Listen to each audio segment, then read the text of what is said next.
Buenas noches, Dios les bendiga.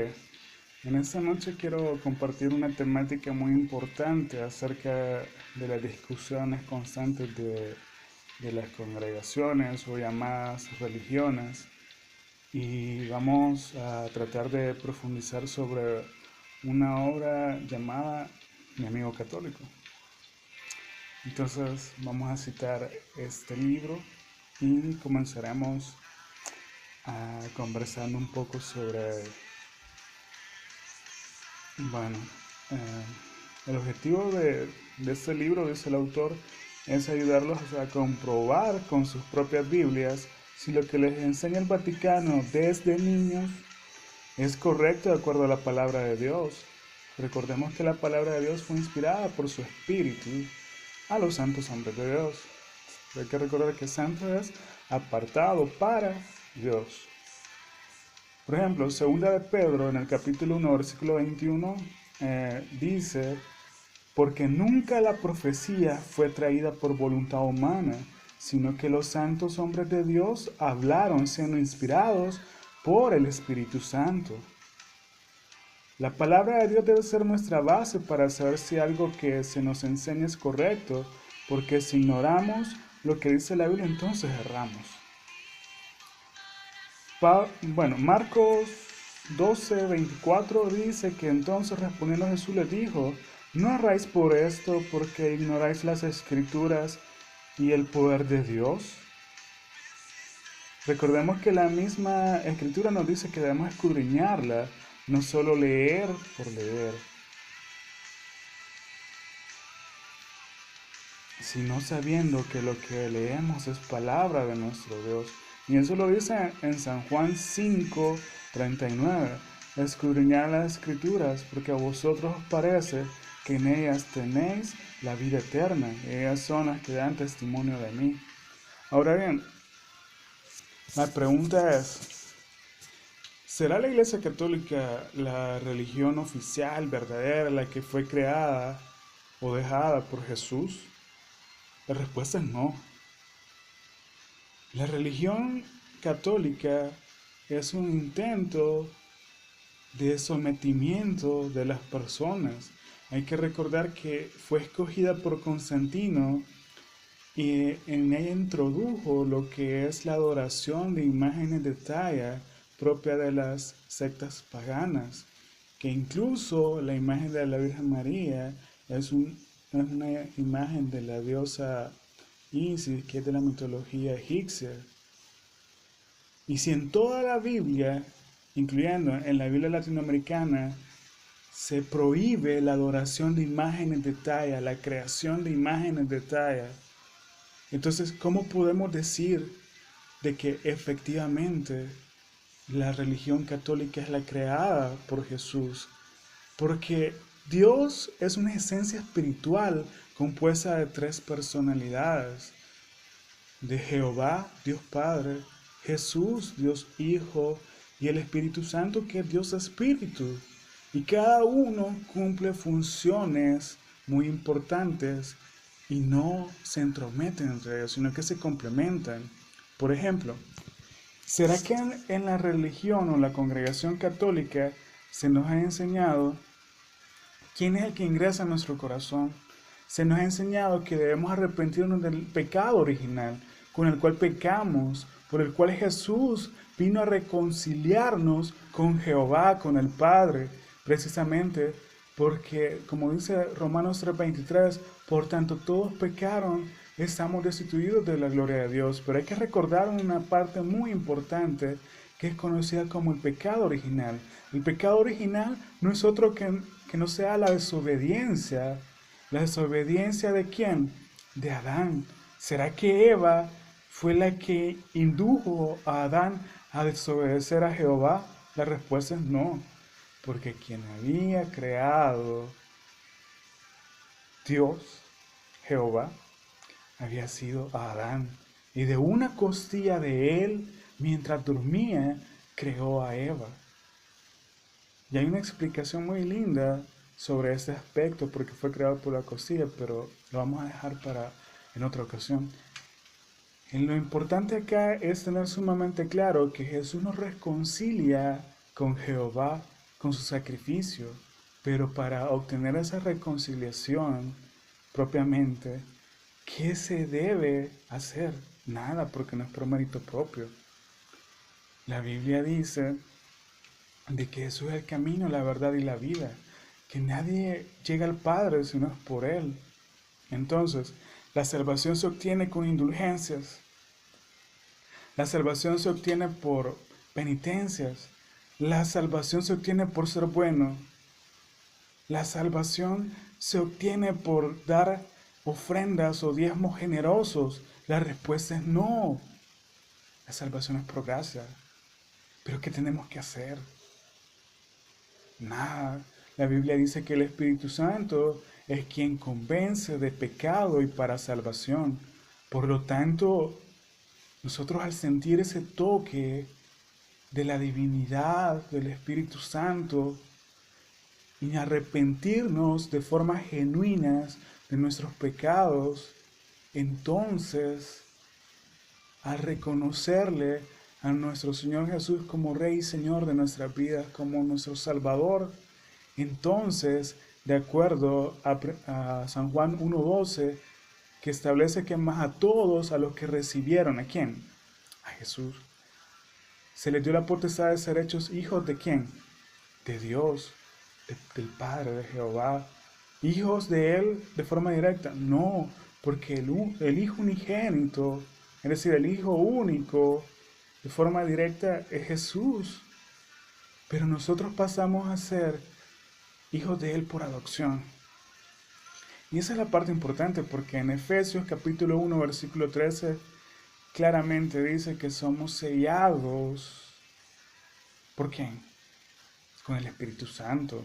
Entonces la garantía de la salvación es de que al arrepentirnos genuinamente, al reconocer a Jesús como Rey y Señor, Salvador de nuestras almas, nuestras vidas, entonces el Espíritu Santo nos es sellado.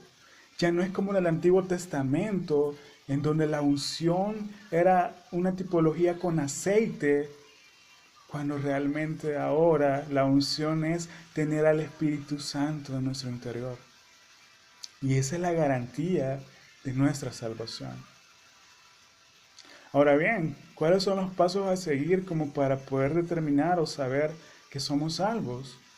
La conversión, es decir, muere el viejo hombre y nace una nueva persona transformada por el Espíritu Santo, que nos redimió nuestro pecado, que nos levantó del lodo cenagoso y que nos ha puesto en lugar de sus hijos por adopción.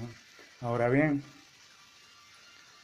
luego de la conversión, ¿qué es lo que sigue? Es la regeneración, que van de la mano.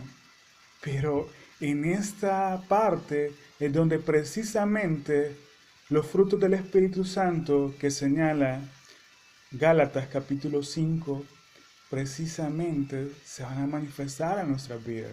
Porque los dones espirituales no se aprenden, los dones espirituales no se heredan, los dones espirituales los da el Espíritu Santo conforme a su autonomía, conforme a la voluntad, conforme al plan estratégico y perfecto de Dios.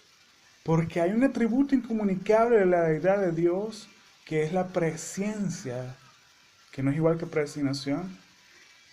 Y en virtud de la presencia, Dios ya sabe exactamente cada uno de los momentos, situaciones, pasos, fases del procedimiento, proceso de nuestras vidas.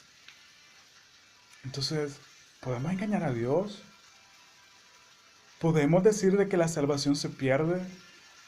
Sí, el sacrificio de la cruz es precisamente lo que marcó un antes y un después. Porque en el Antiguo Testamento la salvación era solamente para el pueblo judío, para el pueblo escogido por Dios. Y era a través de la fe, al cumplir los 10 mandamientos, la ley mosaica, el Pentateuco. Pero Jesús vino a romper eso, cumpliendo las profecías de los profetas mayores y menores. Entonces, al amplificar la salvación y al dar la oportunidad a todo aquel que en él crea, porque San Juan 3:16 es sumamente claro, porque de tal manera amó Dios al mundo, que ha dado a su Hijo unigénito, para que todo aquel que en él crea no se pierda, mas tenga la vida eterna. Pero la salvación es por obras, no, porque no es para que nadie se gloríe, es por Jesús.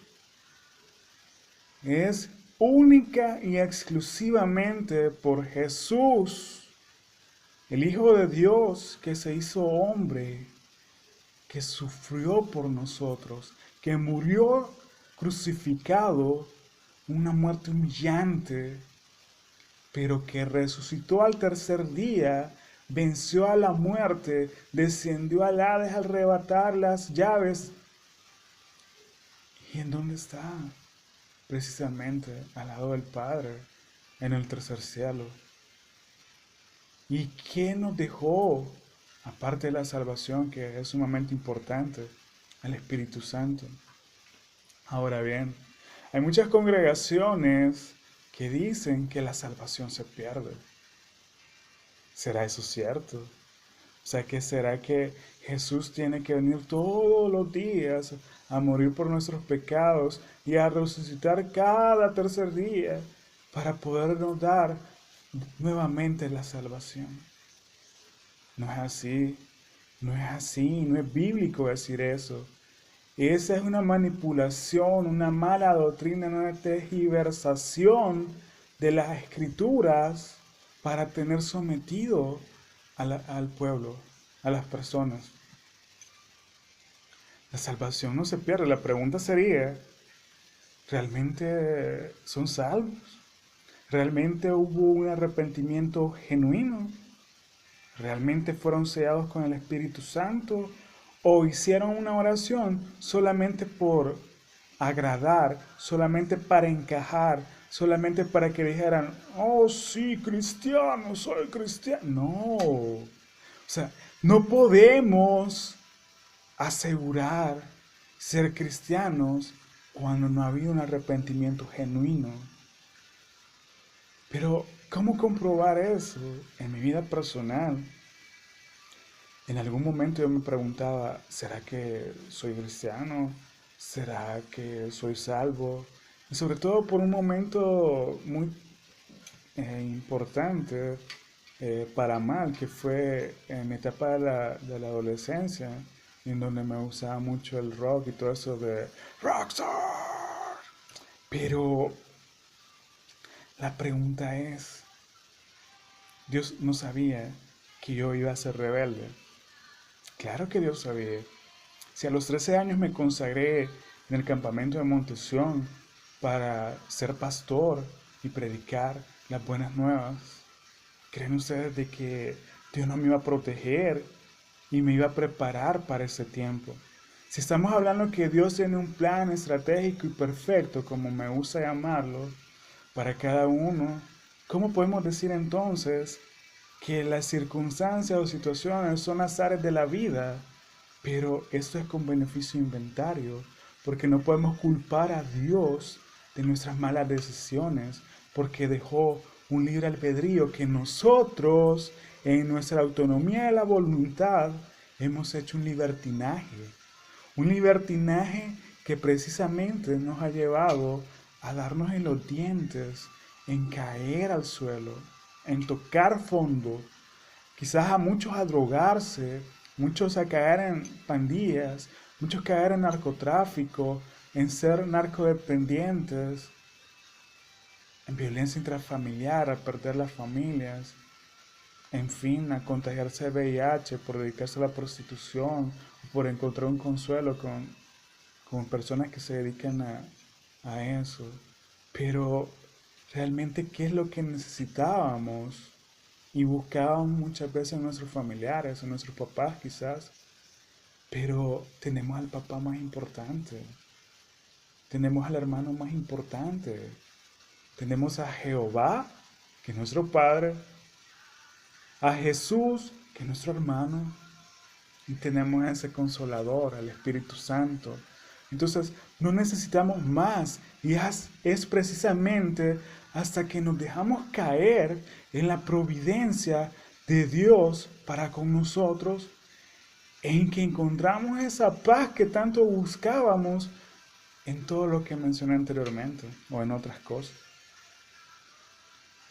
De nuestras malas decisiones, Dios ha tenido misericordia para darnos una oportunidad que debemos aprovechar. ¿Que debemos aprovechar en qué sentido, me pueden decir o preguntar? Debemos aprovechar en que nuestra vida, lo que nos resta de vida, tenemos que dedicársela en amor, en servicio, tanto a Dios como a nuestro prójimo.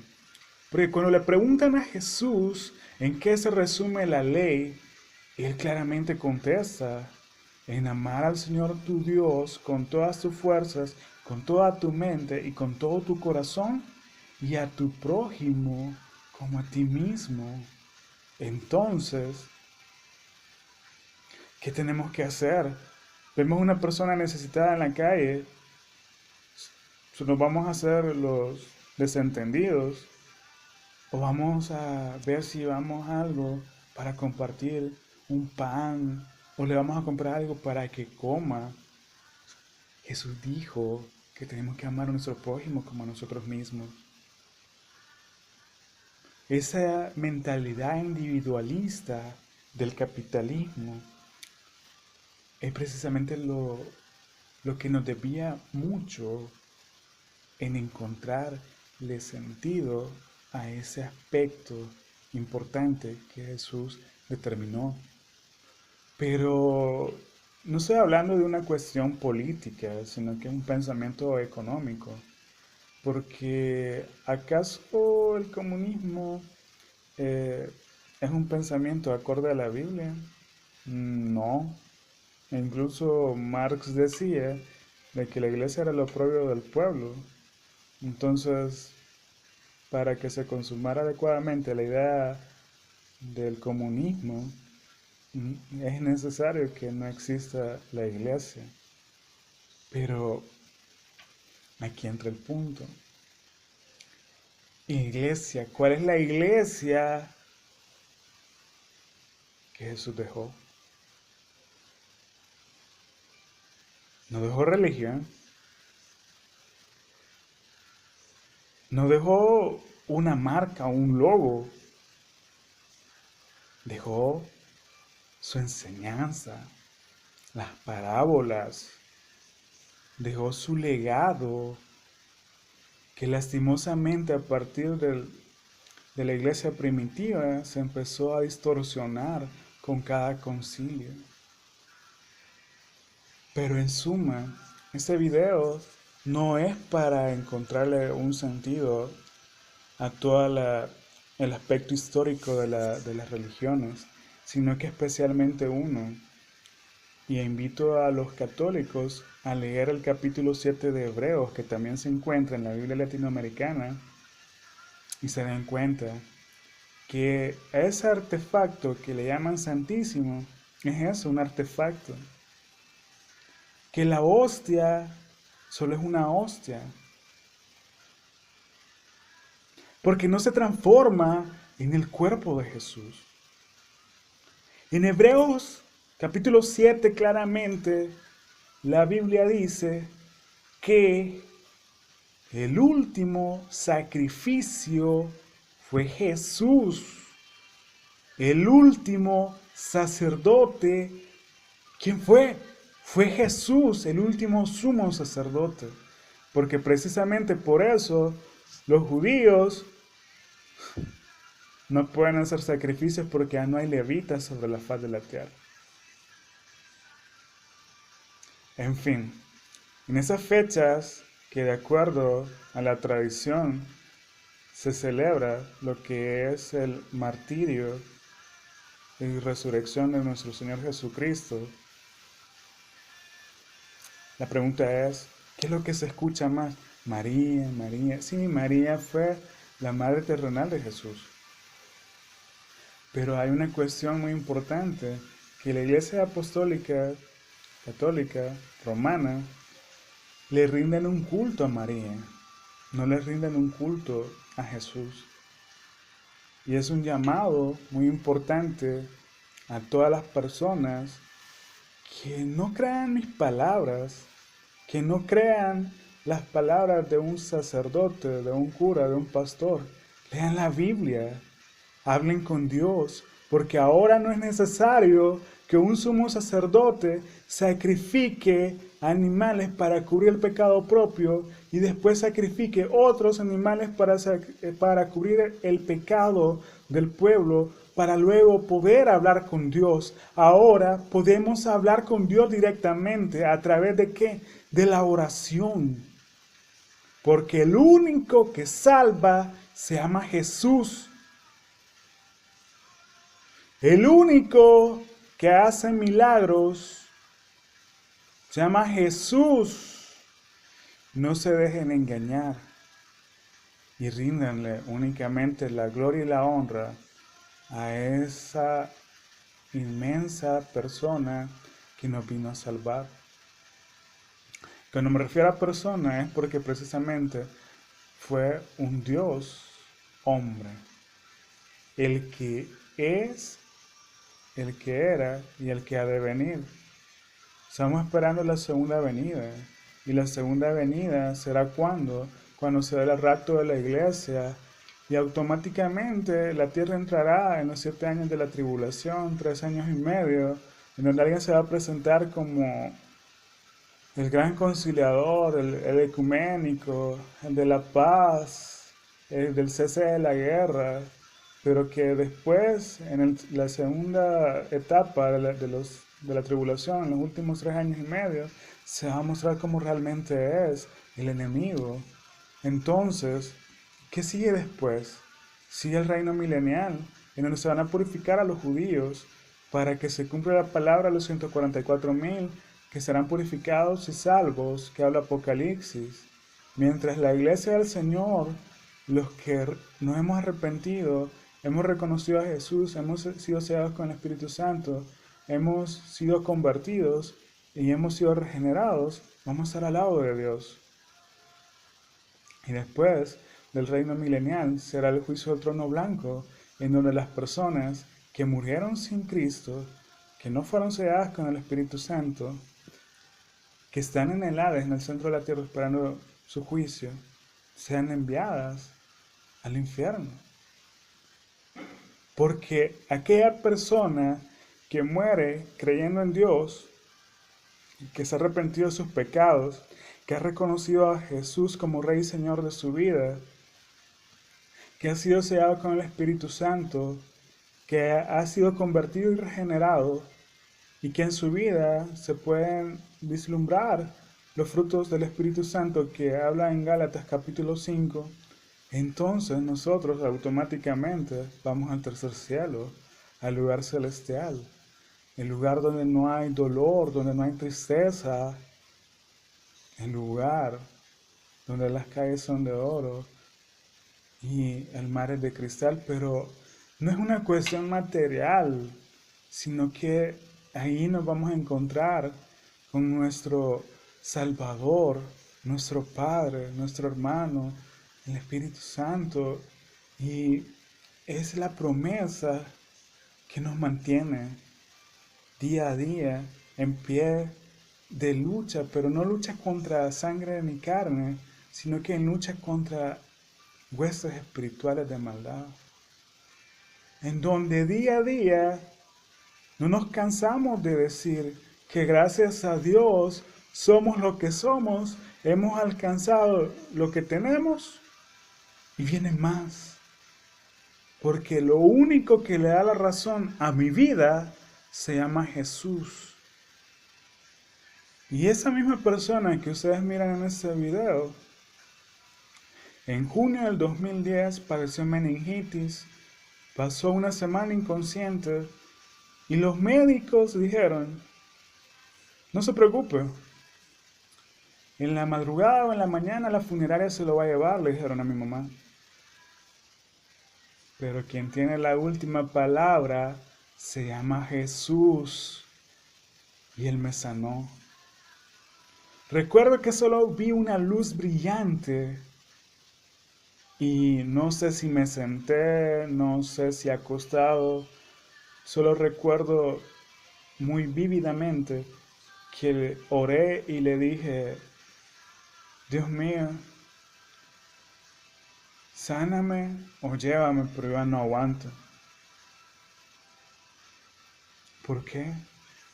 Porque quien está seguro de la salvación, quien se ha arrepentido genuinamente, quien ha reconocido a Jesús como Rey y Señor de su vida, y quien precisamente ha sido sellado con el Espíritu Santo, ha sido convertido, regenerado, no tiene miedo de morir, porque sabe que irá al cielo con el Padre. Y eso es lo que nos mantiene a flote día a día. Y para la gloria y honra de Dios, fui sano por Él.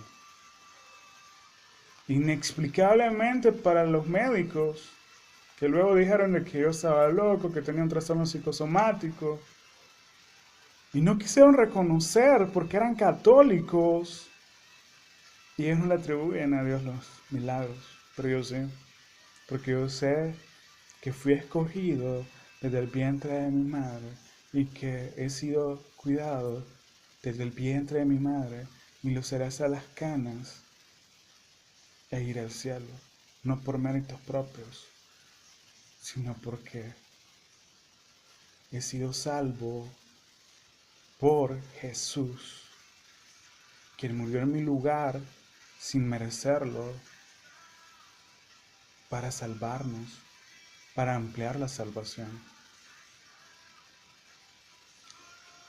Así que, hermanos, el motivo de este video ha sido compartir un poco de lo que es mi llamado, que Pablo decía que es un llamado irrevocable.